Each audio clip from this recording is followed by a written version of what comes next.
I'm here to talk to you about the MarkEZ parking lot measuring marking device.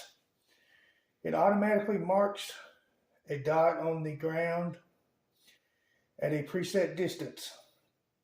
I wanted to show you how it works, show you the components on the device.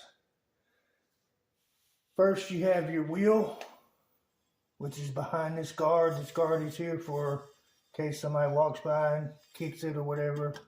They won't damage the product. There's your wheel. There's an encoder.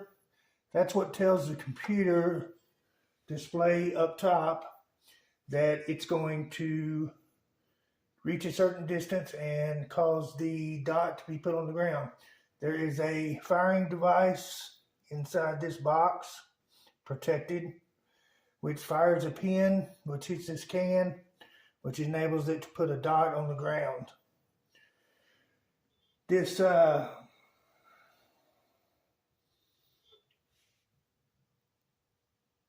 bracket is made of aluminum. It can be adjusted 1.5 inches up, 1.5 inches down, according to which type of rig you have. Some are higher, some are lower than others. There's an aluminum bracket back here that holds onto the bar. And that's